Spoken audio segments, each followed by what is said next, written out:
Number 8 is an extremely sensitive one. Not to demand too much from your children. Every age, every child, there's a certain understanding of what a child should or cannot do. I'm not even talking about the presentation of how to get children to do things around the house, chores around the house. It's very sad, but adults that were emotionally, physically, mentally abused, they end up doing the exact same things to their children. And there's actually a need. I'm not going to go into the psychological reason, the subconscious of why we do that to our children. But there is certain times that parents are simply extremely demanding more than the child should do. The child rebels, the child, what you would call, is misbehave, and then we punish, and then it's just a snowball and it gets out of hand. I will give one very big example I've seen in too many houses. And I know this is a very sensitive issue, but I will talk about it. There are large families. And we're not talking about if it's just or not just right now. We're going to talk about just about overloading your children. Now, if you decide with your spouse to have a large family, that is your business. As long as you're looking after the children, as long as you could give them all their emotional, mental, physical needs, which is a challenge within large families. Most parents focus, I could afford to have them, I could feed them, and I have a bed for them, but there's much more like we'll talk about soon. Now, what I found in some families is you have a high school girl of 14, 15, whatever age, and she comes home from school overloaded with homework, a long day in school. She barely has time to breathe. She barely has time to look after herself. And it's just, to me, unbearable sometimes to look at those teens in high school, how they're overloaded with work.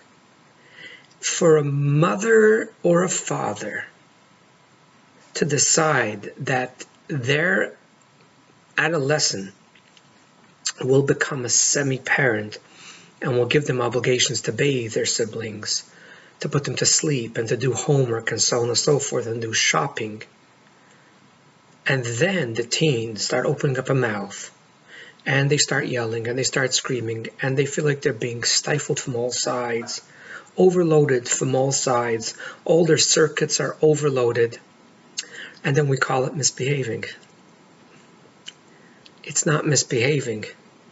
It's like a circuit that's overloaded with too much energy that just shuts down. The breaker just shuts down. It doesn't mean the breaker in your basement or in garage is misbehaving. It means it just can't handle it. So in order the wires should not get overheated and you to have a fire in your house, the electricity shuts down. It's healthy, keeps your house safe. So for your teen to start acting up is exactly like the breaker shutting down. Many times we do give our children way too much to do. As well, we spoke about respect, but this also applies here, that the way we do it is, even if we do it with respect, it's sort of on demand. It's always on demand, and they always got to be ready, and they can't have their own few minutes or their own few hours for themselves. I guess another clip will talk about what is appropriate, what is not appropriate. But it's important to keep open communication with your children and find out what it is. When I was, let's say, 10 or even younger, I did the shopping. I didn't mind that. I actually liked it. Now as an adult, I look back, I felt responsible. I felt good. That was totally okay. But if you would start asking me to do a lot more and to become the parent of the home, that would have been an issue. One more example is, I find the family decides they want to invite 20 guests, and suddenly they could sit down and ask their 10-year-old or 13-year-old and to ask them to come into the kitchen and to help out in the kitchen for 3 hours Friday afternoon. I love guests. I think it's an important thing, but If your child is old enough to help 3 hours in the kitchen, they're old enough to have a discussion with them. Make them part of the decision making and say, what do you think about having 20 guests? If we do have, all of us will have to be in the kitchen. Your children might say, we love to have guests too, but why don't we just have maybe 10 this week? Or we just had so many weeks, why don't we just have family time for ourselves?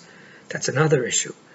But it's important to discuss things with your children and not just to overload 3 hours because you decided you want to do something, overload your adolescents because you decided you want to have a large family, and so on and so forth. So again, let's summarize.